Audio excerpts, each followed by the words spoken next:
No worries, Jay. Glad you're finally connected. It's funny Yes. because you often like to start podcasts talking about the sort of asynchronous nature of conversation. And I was kind of wondering if we were going to do a telepathic one this time or whether we'd make it at least the two of us in the same spot.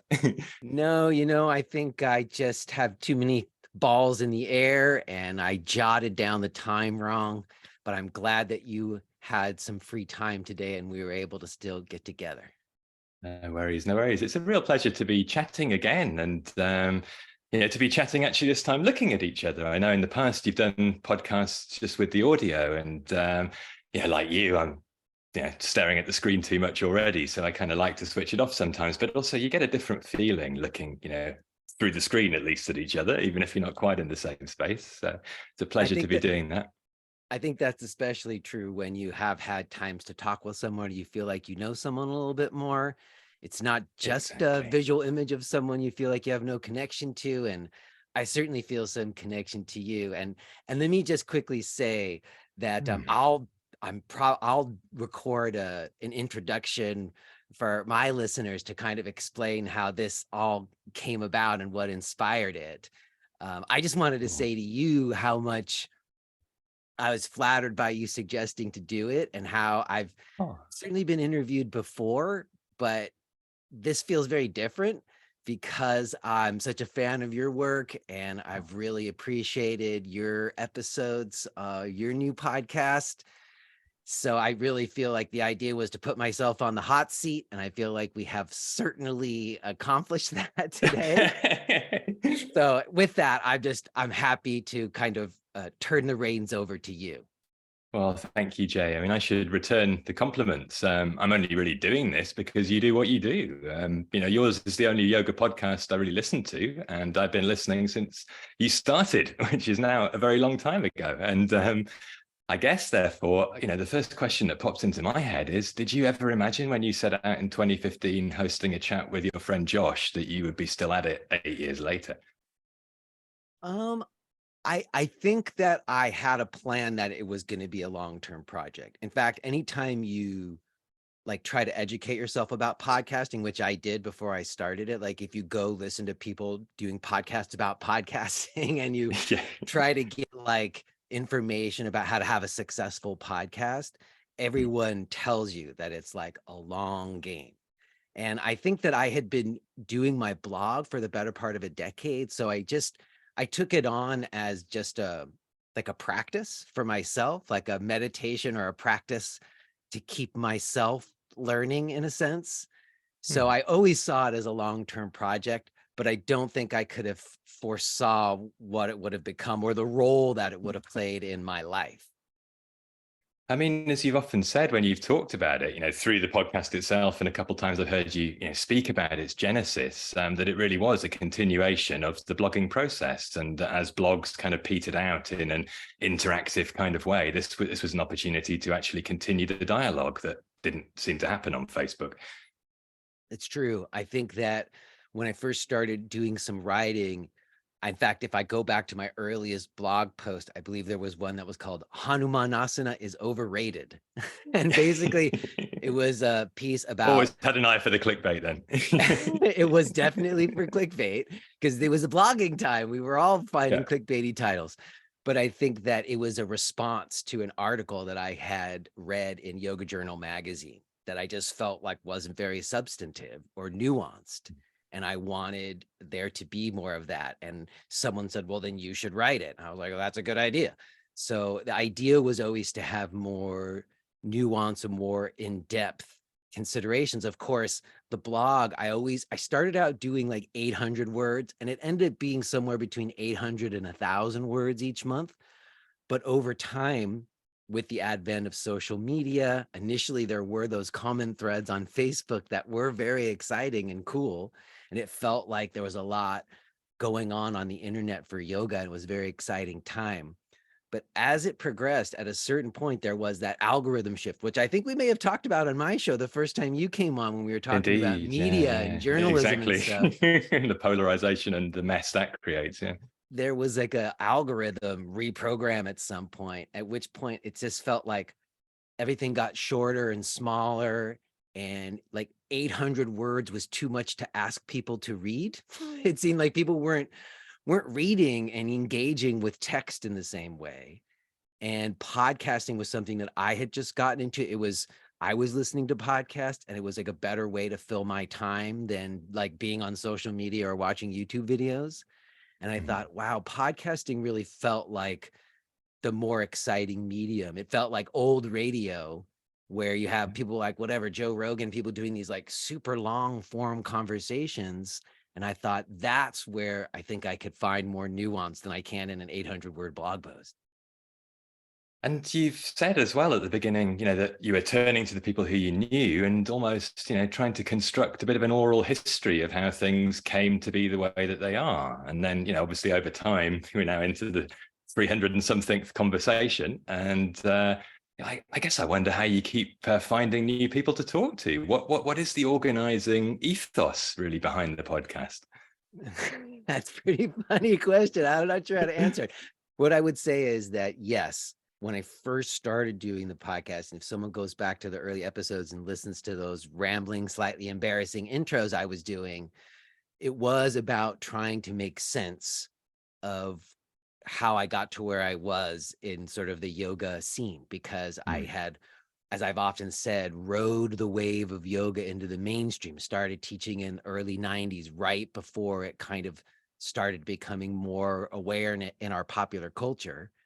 And, when I started out, I was in my early 20s. I was a bachelor, just like living in some apartment in the Lower East Side of Manhattan. I didn't need to make a lot of money. And, when I started the podcast, it was like 20 years later. I had a yoga center that was closing down after 10 years because I couldn't afford the rent anymore. I was married with 2 kids. And I was like, how did I even get here? So initially it was like wanting to kind of trace yoga coming from the East to the West, and like my teachers who had like come into it in the 60s or early 70s and like taken these meccas to India, met these gurus, and come back and like set up a storefront in the East Village. And there was an altar with like pictures of these teachers on there, and I was just trying to make sense of what I learned and where it came from. And also, which I know is the topics of your work quite a bit, actually. That's sort of the inspiration. But also, it was also wanting to kind of tear down what I felt was a bit of an edifice of like what a yoga teacher was there, because we had like the Instagramification of yoga. And so there was all this like hashtag living my best life yoga teachers, like kind of presenting this image of a yoga body and a certain lifestyle. And here I was like struggling and with a lot of physical pain, because most yoga teachers who are teaching certain styles where they have to be on performance all the time, it's not sustainable for a person's body. At least it wasn't for me. So everything was kind of breaking down, and I wanted to like expose it. So a lot of those raw intros were like, hey, this is bullshit. Most of the yoga teachers I know have pain and are not like all blissful beings, and we should be honest about that. Well, I've always really appreciated that dimension to the way that you put yourself out there. You do, hang out there warts and all and say, here it is, like it or lump it. And, obviously some people find that's not to their taste, and they give you, a hard time for talking over your interviewees or whatever it might be, or saying too much about yourself. But, in a way, you, as you've just said, are trying to tell the story of what it means to be a yoga teacher without, over finessing it. And even to the point of talking about, the business side of it. Obviously, you decided social media wasn't really the place to hang out, but starting a podcast is an alternative form of social media. It's reaching people, but with a more rich offering of something that they might gain something from, rather than have something taken away from their pockets with. And I quite like that approach to being honest about the sharing while actually sharing something substantive, and it's free and people can tune in, and if they get something from it, great. So that's been rich. But when it comes to sharing about yourself, I wonder, sometimes, especially when you start talking a lot about your family, how they feel about this degree of sharing that you do in public. What do they say when they hear some of the stuff that goes out, or do they just not tune in? Well, First of all, let me make a comment to something you just said previously about interrupting people. I would say that that's something I really learned. I learned how to listen a lot better because in the early episodes, as you know, having started a show, there's kind of a nervousness around, oh, are we going to have enough to talk about, or like to keep the conversation moving? So a lot of times I don't think I was listening very well, and listening back to myself, interrupting people and having people email me and be like, yo, stop interrupting your guests, man, definitely taught me some things about how to listen better, which was a good thing. And I will say also to the idea of the podcast being a form of social media, I didn't see it like that when I started out, but it certainly became that. And I did make a conscious choice to get off of social media at a certain point, and it did become my form of social media. So to all of that. Now, in terms of my family and how they feel about the like crazy oversharing that I sometimes have done over the years. First of all, my wife, you know, we've been together for quite a long time. So I was doing that in the blog too. And so she had gotten kind of used to that in me. She knew that that was something that I was doing. And I remember having conversations with her back during the blog days where she would read the blog. She's like, I can't believe you're just going to send this out and let everybody read this. And I told her, I said, this is how I'm keeping myself in check in certain ways. You know, that kind of transparency, I've taught about that, was a way to make sure that I wasn't full of it, or that I was being everything that I would hope to be as a yoga teacher and a person. So she, I think, understands why I do that. I think over the years of doing the podcast, there have been a couple occasions where, you know, she questioned me doing it. But, you know, at this point, my wife supports me and respects what I'm doing. And I think she's seen the positive results, even though there have been times where it's really caused us some issues. I think in terms of my daughters, they know a little bit. They've each recorded an episode with me, Well, and I indeed, posted yeah. it, and they've enjoyed that. And I think that they seem to recognize that there's something a little bit different about me than some of the other dads, and I like that. So Yeah. in general, they're supportive, and you know, they trust me to do what I feel like is the right thing for me to be doing. Do you mind if I ask which incidents, did cause a bit of friction? Yeah, I think that there were, you know, two occasions where there were kind of scandals that I got embroiled into. Mm. And in those occasions, I don't think it was the oversharing that was the problem so much as that because I've put myself out there in the ways that I have, it made me very vulnerable to like the downsides of social media and the internet too. So when there were like concerted campaigns kind of like against me, Mm. and like people who don't even normally listen to my show were hearing about, or like it got back to my wife from like other people, like, oh my God, I heard this thing about Jay, you know, and she had a lot of anxiety about it because it was very scary kind of thing. That was a moment where I was like, oh man, I've made my family vulnerable too. And it's not just me.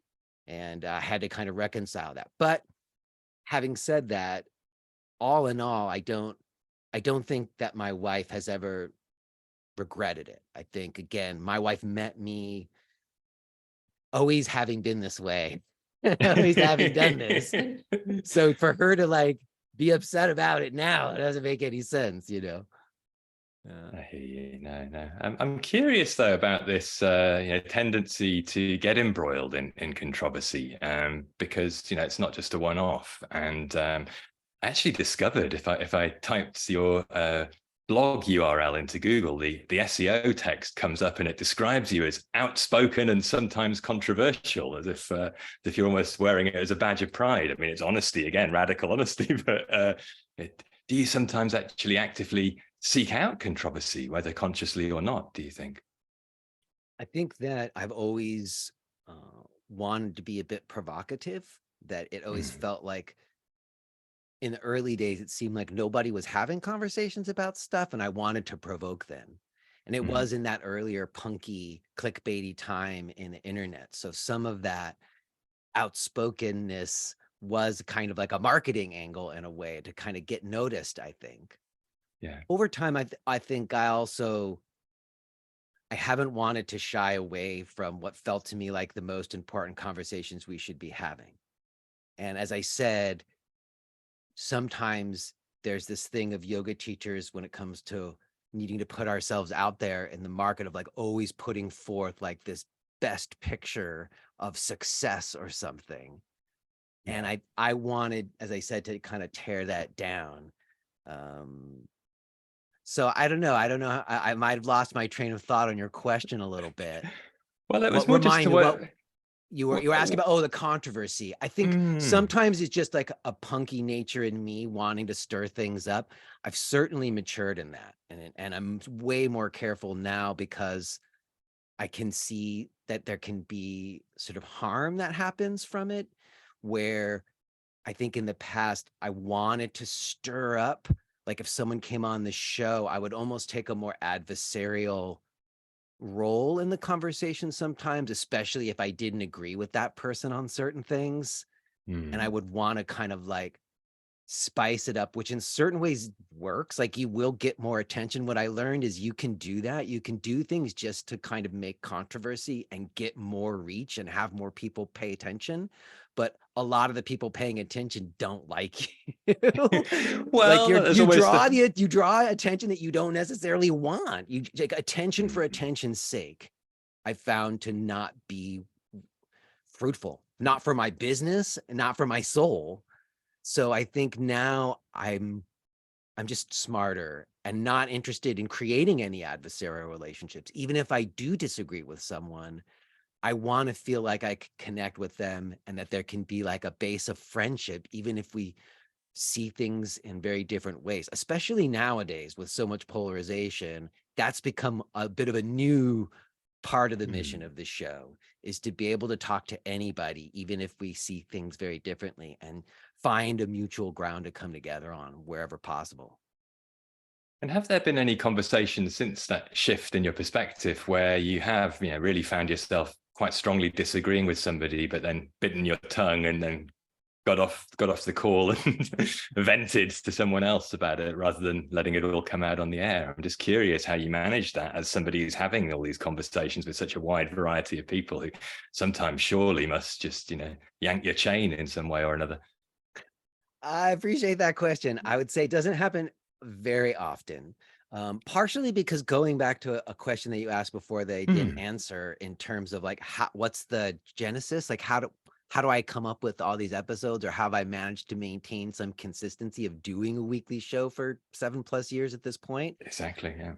I would say that, and it's the funny thing to say, a lot of it is a bit of an intuitive, like I don't feel like I'm doing it all myself. That I do feel like certain conversations are just kind of like, even this one, I didn't plan for this. It just kind of came about in a very natural way. I'm kind of putting out feelers and listening and pulling on certain threads. Sometimes I get an email from someone. I do have like an ongoing file of suggestions that people have made or ideas that I have. And if I'm like, ooh, I got to schedule some episodes, I'll like dip into that file and send out some invites. But Hmm. again, you never really know who's going to take you up on it or not.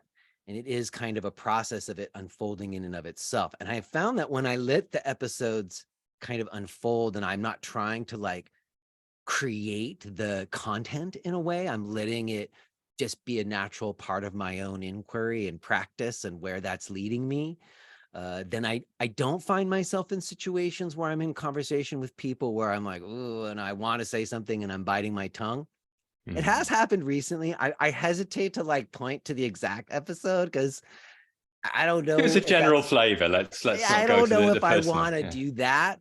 But there has been a recent instance where someone came on the show and they were expressing some views about something, and I did want to challenge them on it, and I decided not to. And afterward, I kind of was like, ooh, did I pull the punch? Did I not stick to the mission of the show? Did I softball that person too much, you know? Hmm. And I realized that no, I felt like it was the right choice because I wanted to build a bridge. And there was a very good chance that if I had challenged that guest on that one thing, that it would have been, I think it would have been viewed by many people as hostile. And that was not what I wanted to do I wanted to have a good faith dialogue about it, but I feared it wasn't going to be perceived as such. So I bit my tongue. I did talk it out. I have a weekly teachers sangha where I have people who come in and we usually talk about what's going on in the podcast. And I did share with them on the down low that week. I was like, I got to talk about this. Do you think? And people generally agreed that they thought I made the right choice, because there was so much other things in the talk that were valuable and good. To challenge that on that one little thing and potentially kind of sully all the other great things about it, that's the kind of maturing that I think I've come to, where I'm not just going to jump on any little thing that might stir something up. I want to try to find what the heart and soul of the conversation is and just be true to that. I hear you, and it's something I can really relate to since I started podcasting. I'm talking to people who have got different views, and sometimes it's even a question for me: should I be talking to this person because I'm implicitly endorsing their views by sharing them? And so, to a certain extent, the adversarial dimension of the conversation has to creep in. I mean, it's not really arisen in any of the episodes I put out so far, but I'm talking to people all the time about trying to have a conversation and trying to identify for myself, I suppose, where my boundaries lie, and where we can find an area of common ground, because I wholeheartedly agree that there's just far too much discord in the general culture of communication these days. That's what makes for viewings, it's what makes for algorithmic satisfaction for the big tech companies, and it's what makes for confusion for the rest of us. So anything that we can do to sort of counteract that tendency, I think, is healthy. But then I also ask myself another question, which I really want to ask you, which is, how much am I guided by what matters to me? And how much do I care about what other people think? So I'm wondering how much you care about what your listeners think. I certainly care. Like, I want people to get something from it, but I've learned that I can't even, that doesn't enter into the process of making it, really, because I really don't know what people are going to like and what they don't like. In fact, there have been a couple occasions. There was one occasion, one very infamous episode, where it's the only time in all the years I've done it where after the episode, and I could actually mention this one, was one with Keno McGregor, where I, after recording it, was like, I don't think we should post this. Like, I thought that it was kind of super uncomfortable. I was incredibly uncomfortable while we were doing it. I look back on it now and I think I would do it totally different now, given everything that's happened and what I know differently. But at the time, I felt really uncomfortable about it. And my producer, Josh, insisted. He's like, no, this is really good. He thought it was an example of two teachers, like holding their ground and having different viewpoints. And he thought it was exciting and a good episode. And it did prove to be like a valuable episode. But your point is well made, that there is a kind of a boundary to set for yourself. I think I don't subscribe to this notion of like, don't have someone on because you're platforming them. I've come to move away from that idea. Even if somebody has views that are, I don't know, far out or difficult, or a lot of people disagree with, I still think it should be okay to talk to them. And I also know that people will say, then, okay, if you bring someone like on, then you have to challenge them in a certain way. And, I guess I do think that if I'm going to bring someone on who I know there are questions about, I'm going to bring it up, but I'm going to, again, try to do it in a way that's not adversarial. I'm not going to try to like bring someone on to take them down. I'm going to bring someone on to try to understand their viewpoint potentially. And I think that is a risk worth taking, because like we said, there is a big divide in terms of what people feel like they can talk about and not. And I feel like podcasts are where those divides are sometimes being bridged.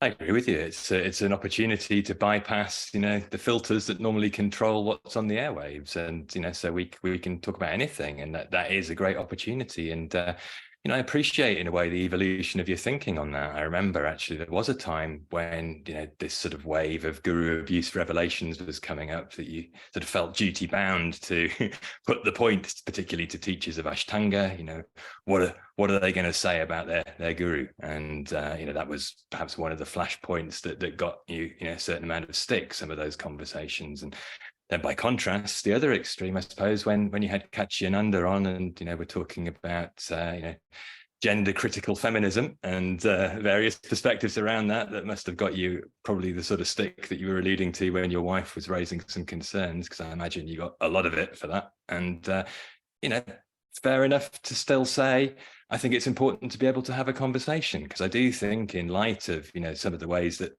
conversations are policed, there is an increasing tendency to avoid talking about certain subjects at all. Obviously, then we have to question how we talk about them, but that's a different topic. The idea that anything, as you say, should be just off limits per se, unless you say one particular thing, is, I think, unhelpful for our understanding of the world, because that's a sort of gradual narrowing of the perspective to fit somebody else's suggestion of what the script is. And, we all need to have space to inquire. That is actually the essence of yoga. But some might say, does all that stuff belong on a yoga podcast? Which I think, is still a relevant question.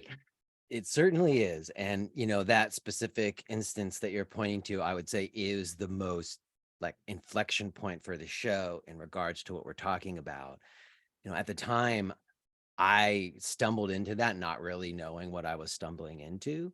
Kachi was my first yoga teacher, and she was the person who taught me about inclusivity and like awareness around LGBT issues back in the early 90s. She had a yoga center in San Francisco, and she was the person who turned me on to kind of those liberal values in certain ways.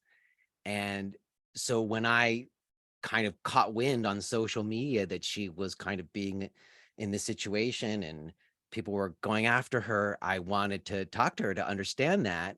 And it wasn't until after we recorded it and posted it, and she warned me, she's like, what's going to happen. And I was like, no, I do this all the time. I've been in controversies. No worries. I didn't have any idea, but it was really intense. And the main issue there was the call to delete the episode. That was like the only thing I didn't feel comfortable to do. I was like, I'll talk to anybody. I had someone on 2 weeks later to talk about the episode. I was like, I'll do. And there was like a whole list of things that people had told me that I would need to do to kind of repair the damage, as they say. And I did all of those things except delete it. It became like you said, it was the only thing I really had was sort of the independence of the situation and the idea that we couldn't have that conversation, even if there was problems with it, even if I could have been better prepared or whatever it was. The comment threads that led, and there was really one particular note that someone sent me that like sold me on it, was just to this day why I never deleted it. I got a message from a parent of a trans kid saying, I know people are coming after you and telling you to delete the episode. Please don't delete the episode. I'm a yoga teacher too. I think it's important for me to understand where someone like Kachi's coming from. We need to be able to learn from each other, even if we don't agree. These conversations are valuable. Please don't delete them. And I just thought, okay, I'm not going to delete it. And so, it's from there, I would say I've certainly educated myself on that particular topic. And it does go to something you said of, does this even belong on a yoga podcast? I don't think that I'm interested in necessarily, we're kind of doing it now, but I'm not interested in having conversations about these hotbed flashpoint issues, that I think that there's a way to get to the heart of some of these conversations without them having to be like rooted in identity politics, because it just seems to me too often the way that the conversations are framed are designed to put us at odds with other people.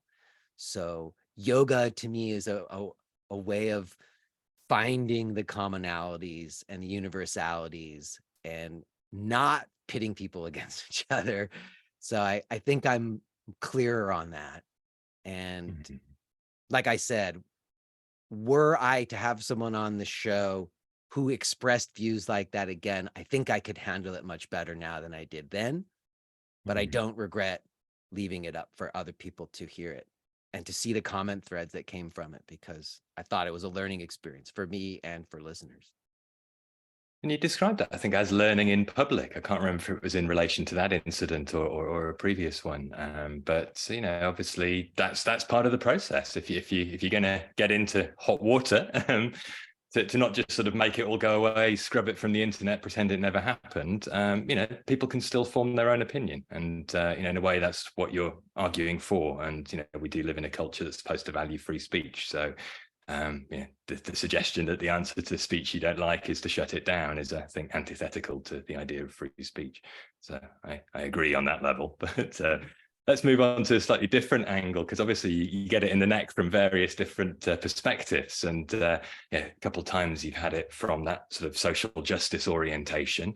Another one that seems to have been quite consistent over the years is let's say traditionalists about, you know, yoga lineage and where things come from, and you know, effectively whether or not you're a culturally appropriating, commercializing white guy who's you know, stealing yoga from its true source. How do you feel about all that? Um, I think that I've certainly had moments when the conversation came up when it first really got into the sphere and we were talking about cultural appropriation. Mhm. Like many sincere practitioners, I questioned, like, am I doing that? Am I being respectful of the cultures in which this comes from? And I think there was a time where I sort of tapered back on the like amount of chanting I would do in class. In fact, I had one occasion where I taught a workshop, and I just, as part of the ritual of the practices that I facilitated, because this is what I learned, I always did a little chant at the beginning and I would do a chant at the end. And it wasn't like call and response. I invited people to join me if they wanted, but it was just part of the ritual for me because that's what I learned. And there was this one workshop where someone who was of Indian descent but wasn't born in India, I think, got up in protest and walked out while I was chanting. She thought it was inappropriate and she was upset about that and she left. And I was like devastated. I just felt like, oh my God, I just hadn't had that happen. And that viewpoint of someone saying, hey, I don't think it's right for a white guy to be chanting these Sanskrit mantras from my culture, from my childhood, without the context that it should have, I took it to heart. I will say that I felt like, and I talk about this on the show, I did get kind of a message where it was maybe a week later and I was at my center and these two women came in. It was a mother and a grandmother, and they were from India visiting their kids. And they took my class and I did the same exact chance, and they came up to me afterwards with hugs to tell me how much they appreciated it and how much they felt the spirit of their country was, like they were very lovely and complimentary that I was doing that I was offering this chant in Brooklyn and that they could come and have it with me. So there was that kind of counterpoint. And I do think that because I'm so inspired by TKV Deskachar, who was very clear on this matter and said, take this and make it your own, make it relevant to your culture and to your life. That was the clear instruction given. So I always felt very emboldened by that, and felt that I was being true to what my practice was and what I had learned, and was always citing where I got things from. That transparency that we've talked about was my way of making sure that I was being as true as I can to it, to say, this is where I got this from. This is why I hold this value, and to present it in a way that wasn't dogmatic or that like I'm an authority, felt like the most appropriate role for me to take as a teacher. I hear you. And, you know, in some ways, all of us in the Western world are, by default post lineage, unless we actually have a guru. And it's been that way since yoga became popular 50 odd years ago for the first time, because people might have, in a very few rare cases, actually been directly apprenticed to, the teacher who was seen as the root guru of that particular postural yoga lineage, although we could argue even if whether they're really yoga lineages as such. But vast majority of people just have learned this mishmash of, vaguely ancient practices which have got a distinctly modern tinge to them, and found what works and run with it, and done their best to then try to reintegrate that into some cultural context that makes sense to us. And actually, that's what a lot of the Indian teachers have been doing themselves. And this is the sort of rich mix in which we've been wallowing the last couple of times I've had a nice chat with you about all this stuff.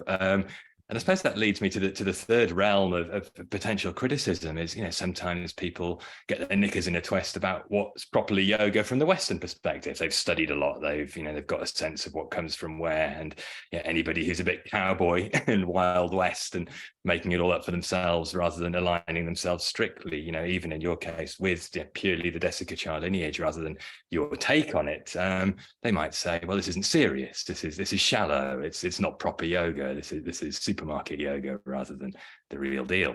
And they might even zero in on the title of the podcast and say, Yoga Talks, Yoga Chittavriti Nirodha. You should be silent. Sit down, shut up, turn off the podcast. So how do you feel about this sort of tension between talking about ideas and the reality of practice, which is to be quiet? Well, I appreciate that. I do think that there's a long tradition of dialogue and debate and inquiry in yoga. I don't think that yoga has just been about trying to be silent. There's certainly throughout history been philosophical debates about yoga, as I know you know.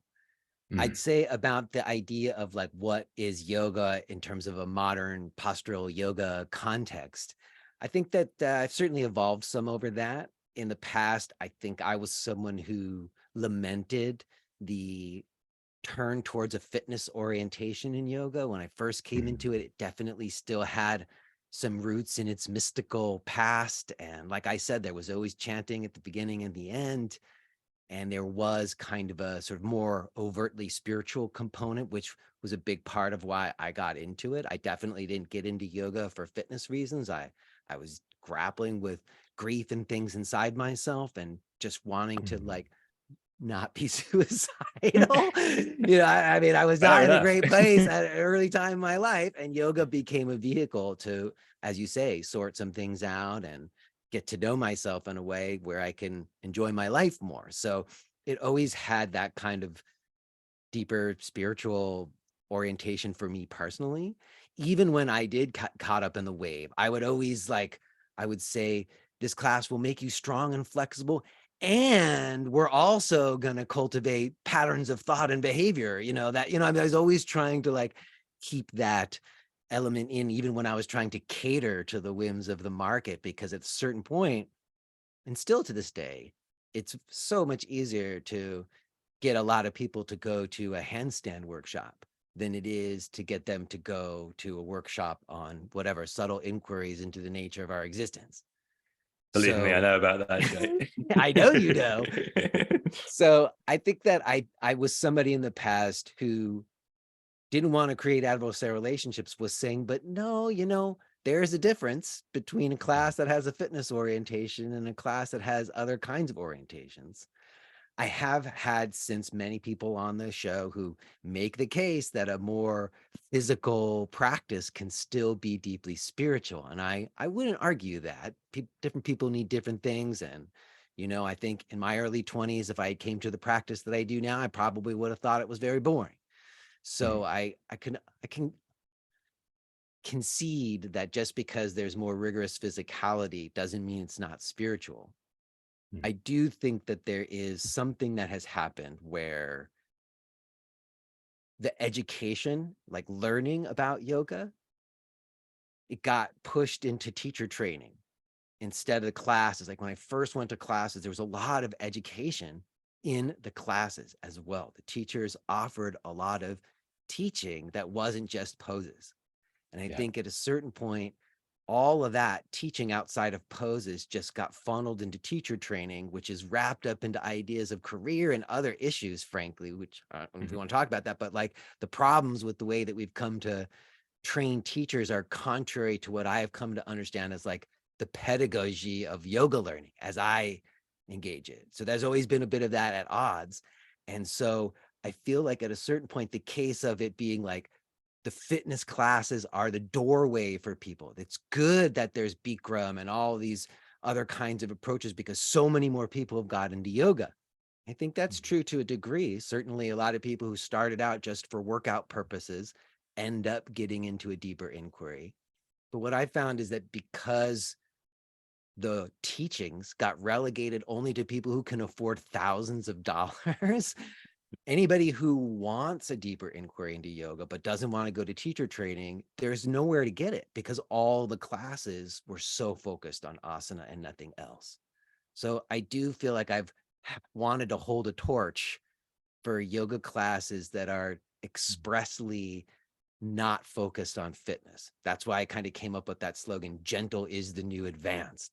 Just kind of like a thing for me as like a 20-something fit yoga, male yoga teacher to say, I'm going to teach gentle yoga was sort of like my way of putting a sign to say, I'm not doing fitness orientation. So if you want that, I'm not the right teacher for you.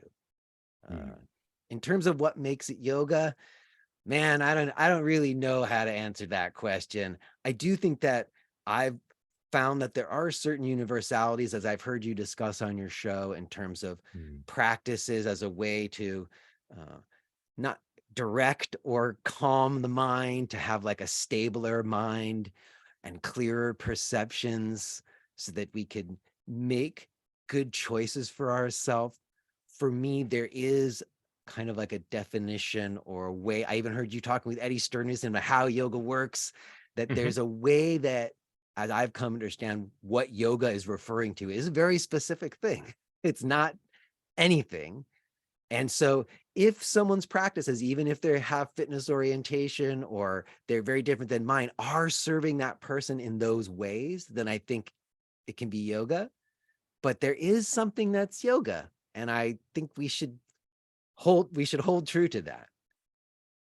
I agree with you, Jay, wholeheartedly. And I think, sometimes with my foot half in the scholarly camp, I get very frustrated that modern scholarship almost fixates on the fact that there's so many different ways to talk about yoga that they can't all possibly be right, or they contradict each other. Therefore, it's impossible to define yoga, which I think, as Eddie was arguing quite strongly, is basically nonsense, because there are some common principles you find in most traditions. Not everything applies to everyone, obviously, but there is an inward orientation, a concentrative technique, which might be used for all sorts of different things and might take all sorts of different forms and can be combined with, glorified calisthenics. If it's used to train the mind to focus within and become steady, then that's already well on the way to the goals of yoga in various different varieties. So you're right there. I think I should just sort of stick my flag in the ground and say, if anybody wants to learn about yoga texts and traditions at an affordable price, they can come to truthofyoga.com. But do it. Don't be, no shame. Do it. Thank you.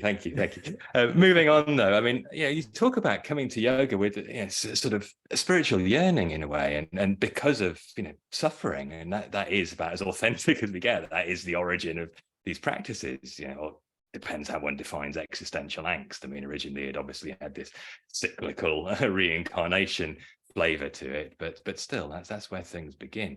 And I'm just curious, because you've been talking quite a lot about religion in recent times on the podcast, and I wonder what your early experience of religion was, because you seem to feel, quite negatively about it at that time of your life. You certainly had no interest in looking for answers there. So I wonder if you could say a bit about why.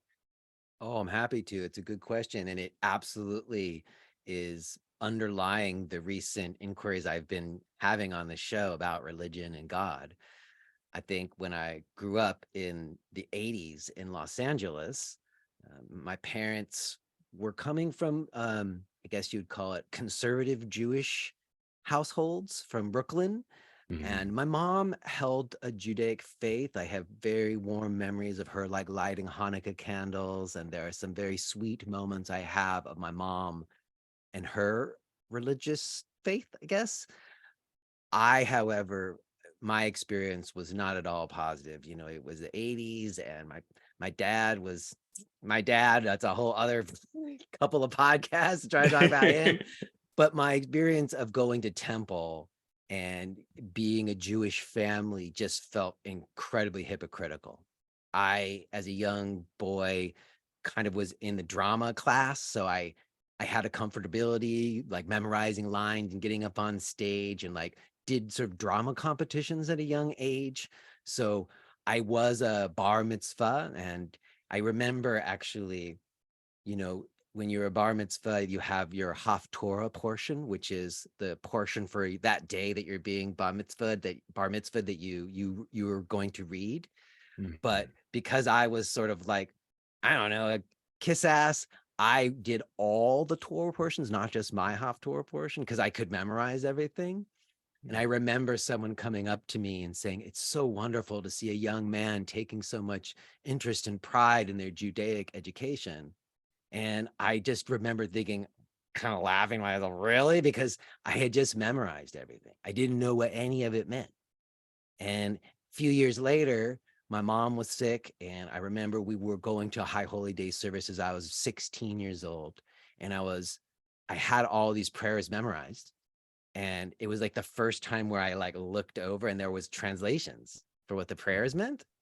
And I remember reading these translations and just being like, I don't believe any of this. What am I like? I felt like I had been duped into like learning all these prayers without anyone ever telling me what they meant.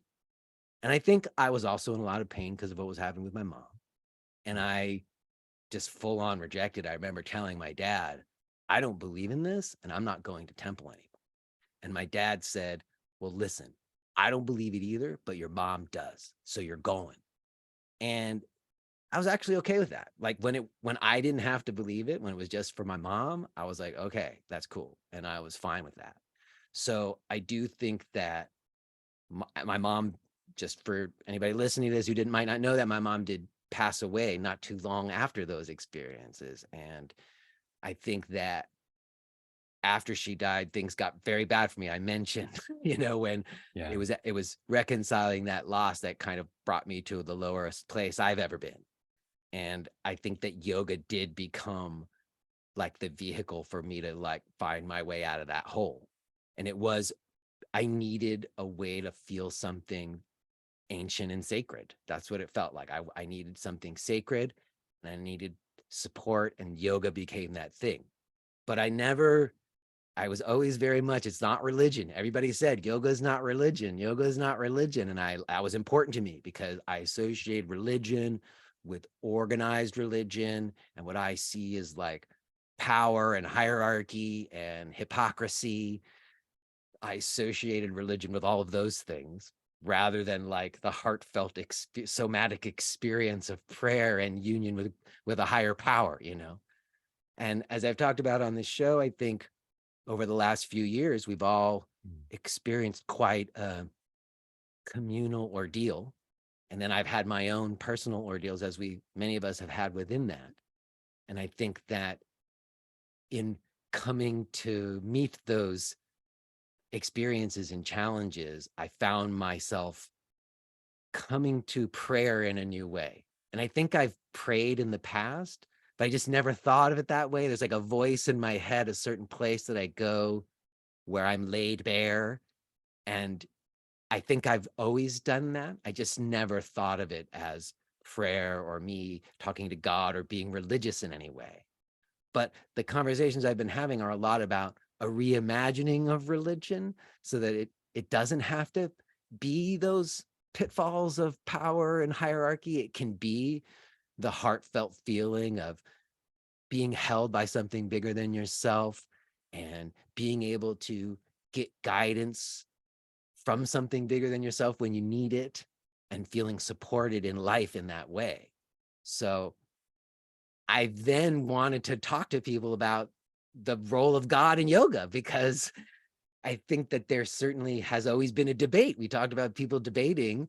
I recently had someone on and we debated about how some people think that Atman and Brahman, there's no distinguishing between them. And some people would make a distinction between them.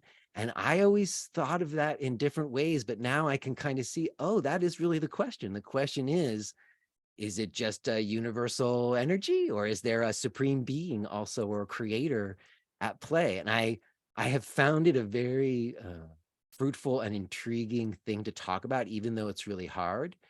I do think I Mm, might have gotten to the point where I don't know if I need to talk about it as much, because at a certain point, you're trying to put words or find some kind of objective truth to things that are intertwined with subjective perceptions and realities.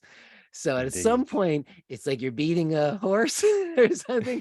But I do feel like it's been helpful to me to be able to say some things out loud and to have it not be like taboo or superstitious or like stupid, to say, no, I think I have faith and I think that there might be a supreme being. I have been guilty in the past of scoffing at people who held kind of religious values like that because of my own biases, I think. And now I Mhm. can really see, wow, that's a valuable thing for someone to have in their life. It's serving me to be exploring it now. So I don't think we should take it off the table. And I don't think we should judge those who might hold a value in something higher as somehow being like lesser or not as smart as those who've like embraced the enlightenment or whatever in a different way. Well, yeah, we've had an exchange about that. There can be a very easily generated false dichotomy between religion and science that springs up, between the idea of reason and superstition and foolishness on the other side. And that's just unhelpful. I don't think that represents truly what people are saying about religious experience. And it doesn't represent truly what a sensible scientist is saying, although there clearly are scientists who enjoy bashing religion for sport, which doesn't really help anybody. But before we dive a little bit deeper into some of those questions, which I'd like to just briefly, I wanted to just quickly go back and ask if you can remember what you read when you saw those translations of Jewish passages that were particularly jarring for you. What was it that made you go, come on? I can't remember the specific passages, but I do remember. It's funny. I think it was something about having to follow the rules. Yeah. And it's so funny that I think about it right now, because I've always had a bit of an aversion to authority figures. And the Yes. teachers I've had were the ones who I would challenge them. And then if they handled it really well, they became my teachers. Like the teachers that I pissed off didn't become my teachers, but the teachers were like, no, you're not going to get me. They became my Yeah. teachers. So I always was kind of challenging authority from a young age. And I think that I was rejecting the sense of authority that was coming through in these prayers, that I needed to follow Judaic law.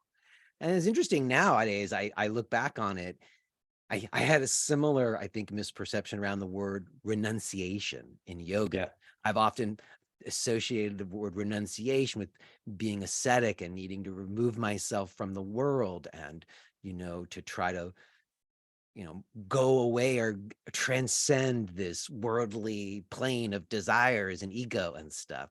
And now I've expanded my understanding of the idea of renunciation, because there's certainly a lot of things that I have had to renounce in order to feel well. There's a lot of things I have to choose not to do that a lot of other people do in order to feel like I'm in line with my yoga or going in the direction I want to go. So there is a renunciation in what I do. It's just not a full renunciation of all worldly life. So I guess I feel similarly when it comes to the idea of there being any kind of rules or controls on things. But going back to your question, I just think that at that time, even more than what was in the prayer book was what I was observing. It was in the 80s and people were like coming to temple with like fur coats on and gaudy jewelry. And I remember it was really about hypocrisy. I remember reading Yeah. something in the thing about how we shed these things when we come to temple. And I was looking around, I was like, nobody here is doing what this says. And we're all Yeah. singing it like we're doing it. And I just thought, oh, I'm not on board. Bit like yoga teachers in the Yoga Sutra, really, but we can put that Exactly. No, aside. it's not at all different in terms of yoga teachers not walking their talk. And I Sure. think we've probably both observed that in our time, Oh, and it definitely. becomes a lesson like, well, I want to walk my talk, you know. I'm curious, though, Jay, if you don't mind me going there, you did allude to your father and clearly being a bit of a rebel and having a strong sense of anti-authoritarian instincts from a young age, and that coalescing around this religious impulse that your father was strongly in favor of you following just for the sake of propriety. I wonder if you could say a little bit about how this tendency in you relates to your relationship with your father. I don't want to pry too deep, but No, I'm an open book. I'm happy to, and it's a good question to ask. You know, it's something that I've had to think about more and more. My dad's 82. He's still alive. I doubt he'll listen to this, you know, to something you said earlier, like my family doesn't really listen to my show. mm, They know that I have it, but I guess for whatever reason, they don't listen to it. And I don't ever try to get them to listen to it. It is a strange phenomena that people like yourself who've like listened since the beginning know me in certain kind of ways that people right around me don't. But to your question about my dad, you know, he's a wonderful man in many ways, and he taught me a lot of valuable lessons. But he also has, I don't know how to say it in any way, narcissistic tendencies. mm, And I think that he there was a time in my life where I completely separated from my family. Like when I first got into yoga, I just felt like I couldn't figure out who I was around them. The way that they were as people didn't leave room for me to be who I felt like I needed to be. So I basically like separated myself from my entire family. I was still in touch with my brother and my sister and my dad, but minimally. And then at a certain point, after I felt like I kind of got myself together a little bit better, I did go through this process of reaching out to them. And you know, those that responded in the way that felt like there could be mutual ground, I formed new relationships with them on these new terms. I think that was the case with my dad. We definitely, you know, formed a new relationship, and I've just had to learn how to forgive him for a lot of things I think he did that weren't good. He was an example of compassion and kindness and a lot of the things that I've come to value. And I think that yoga really did, as I said, become this thing that represented for me all of these traits that I felt I wanted to have that I didn't have examples of in my life. And, you know, I'm happy to say that as time's gone on, I do believe I've managed to forgive him for a lot of the things I felt he did that were wrong. And I do have a pretty decent relationship with him now. And I think that it's for me, you know, that's what I came to. In fact, there was a moment, it was in 2019, as a matter of fact, where he was getting advanced in years. He lives in another country and he can't really travel. And I thought, I mm. got to go visit him. I got to, you know, make sure I make the effort to see him at least one more time because it's hard to get there. But I made this trip and I went there with this idea in my mind that there's all these things I need to talk to him about, like to like kind of clear the resolve, find some resolve in it. But when I got there and I was with him and he was just like in his life and he'd gotten so much older, it all left. Like it became clear I don't need to talk to him about it. You know, like it's not gonna it's not gonna be good for him. And I don't think I need it. And it's similar to like when you're talking about the podcast and maturing about like what needs to be talked about and what doesn't need to be talked about. It was a moment with my dad. I was like, you know what? I'm okay. I'm resolved. We don't need to like bring up stuff that's going to cause pain if it's been healed enough already. We don't need to tear open wounds that have been healed to some degree, you know. If it was a wide open gaping wound that was unhealed, then I think I would have need to talk about it and I probably would have gone ahead, but it was a pivotal moment for me. And I do think that my dad's kind of, I don't know how to say it, Machiavellian views of life and kind of lack of certain overt spirituality certainly shaped my choices, you know.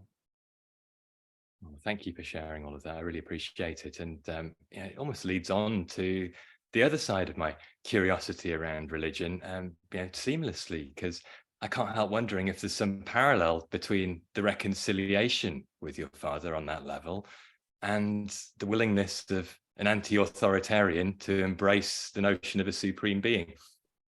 It couldn't be more right on, Daniel. It's absolutely right. Like somebody who's I've always prided myself on like not relying on anybody, not ceding any agency over to anything, feeling like I had to do it myself. My dad made a lot of promises to me about supporting me and then went bankrupt and couldn't support me at all. So I haven't had any financial support from any of my family throughout my adult life. I've really felt like I had to do everything on my own. And yoga can be very empowering in that regard. Pure Advaita Vedanta says you have the power. You are Brahman, you can shape your reality, and that was very emboldening to me. If you But at go a far certain enough point, with that, it also says don't do anything. But anyway, sorry, go on. well, that's true. That's true. But I think at a certain point, like I said, over the last few years, I can't do it all. It can't just be me. All the resources I had to feel that way, that I was in charge and that I was steering this ship. I used to say that all the time in my class, like these breathing and moving exercises are teaching us how to steer our own ships. And I think that's true. We can learn how to steer, but we can control what the waters are going to do. No. And at a certain point, it just seemed to me that it wasn't like a sound position anymore, that I'm doing this all on my own. And so ceding some agency over to something higher was big. And I do think I'll say this as well. There was a very specific moment between me and my wife coming out of the pandemic more recently, where we had this one friend who's, I guess, born again Christian. And early in the pandemic, she was saying to her daughter, who's the same age as one of my daughters, Jesus will protect us. And I scoffed at such an idea that you would say that to your kids, because it seemed to me like a delusional thing to teach your kids, but I recognize that there's a profound value to holding a relationship to life in a way that seeds that kind of agency, where it's not all on you and you can feel supported by life, by something bigger than yourself. It feels very vulnerable to even say it to you now. And I've been practicing on this show saying these kinds of things because, again, I've always prided myself on being someone who didn't need that kind of thing. But I do. I need it. I need help. And I think that there is a profound strength and support to be derived. And it's not naive or like, coming from like a blind faith or scared or fearful place. It's coming out of an honest observation about what has helped me most. Like, what in my yoga practice has helped me most through the most challenging times? It was a devotional aspect. The chanting and the devotional space absolutely is the thing that's helped me most over the years. And so when I probe into that, why is that the thing that's helped me most? It has to do with some relationship I have to the universe, is what I used to say. And more recently, I've been wanting to give it a form of personhood. And I say a form of personhood because I don't think it's the same personhood that I have, but that it's a personal relationship. It's not like an abstract thing. It feels like I'm talking to a father, which is interesting given you asking me about my dad, but that's what it feels like. Oh, thank you for sharing that. I really appreciate it. Because, I mean, there are obviously different ways of seeing. And you used a very interesting phrase there when you were talking about it, about, how you relate to life. And, I saw through your conversation that you had with Peter Blackaby on the podcast, a polarization that was, in fact, a model example of holding, I guess, disagreement in, a bigger container whereby it could be gentle, it could be probing, and there could be inquiry in both directions. And effectively he was trying to say, why do you want to give it another name except life? Is life not good enough? I mean, everything's alive, as you were just discussing with Josh Fry in this week's podcast. Mm-hmm. Does it need any other name than life? Why Mm. why personhood? Well, I don't think it needs to. I think people can not see it that way. It doesn't really. I said on the podcast this week too that I've come to the idea that it doesn't really matter. It's kind of an intellectual fancy more than a practical requirement.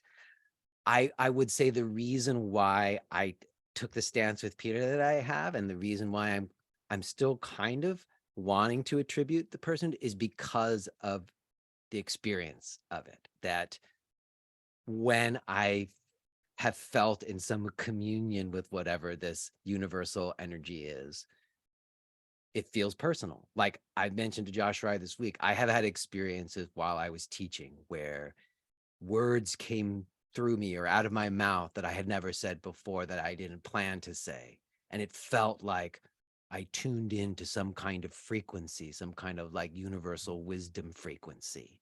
And very often when that has happened, people really respond in the class, and someone will come up after and say, you said that thing.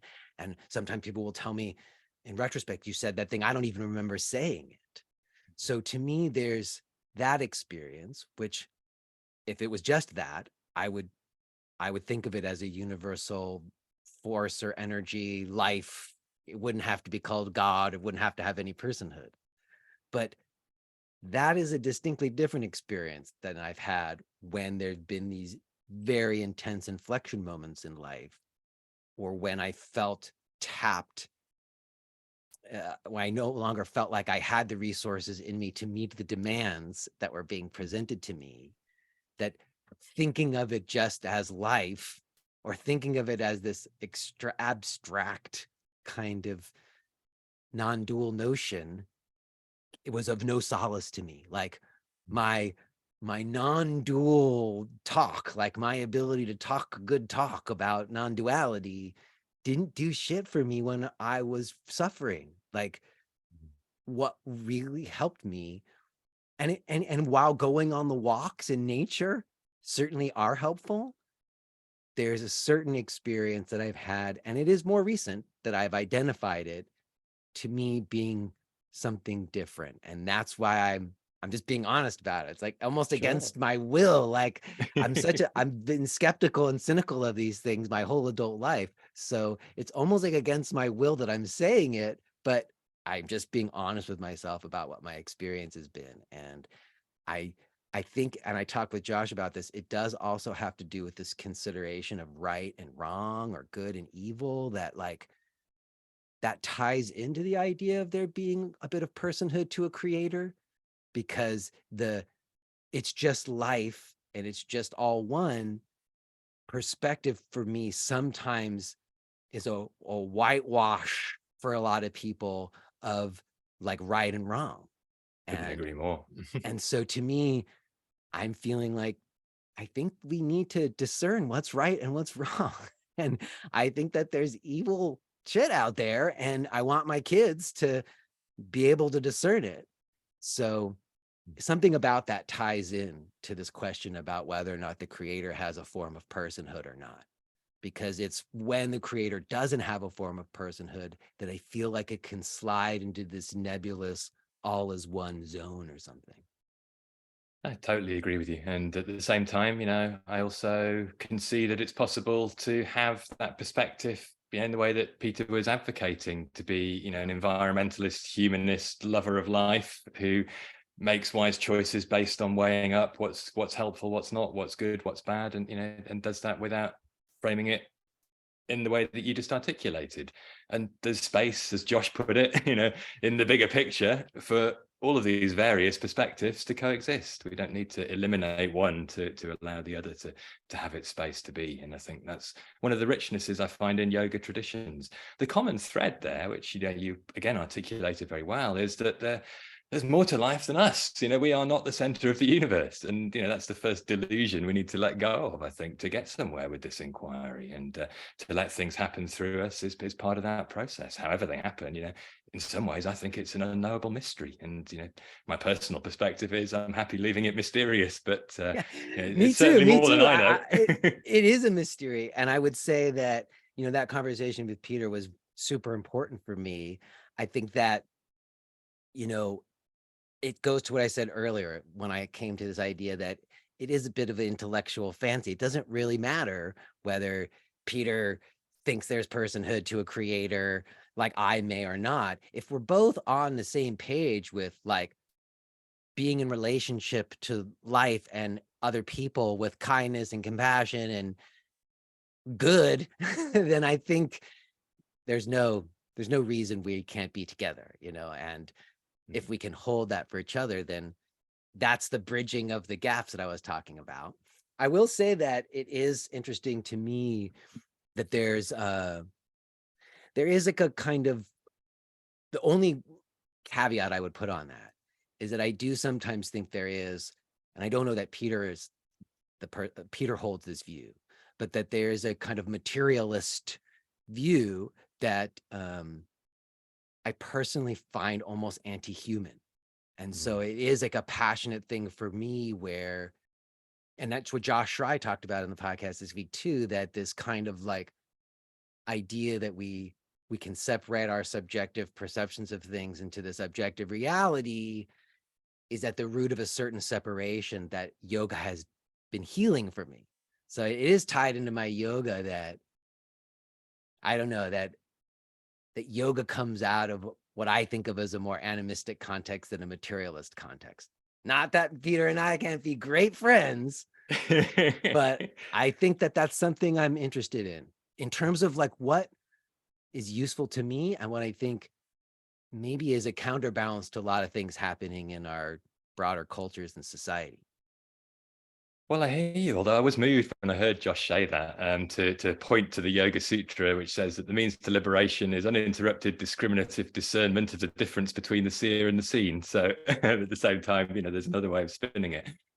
But practically speaking, I think the slight problem that can arise from this, in the same way that you get, the likes of Richard Dawkins making fun of people who believe in fairies and calling that an intelligent discussion, is assuming, and Josh was using this term, Western science, as if it's all sort of monolithic, pursuit of delusion that will lead us inexorably to the next Hiroshima. And obviously there's a lot of tendencies in those directions that we need to be wise to.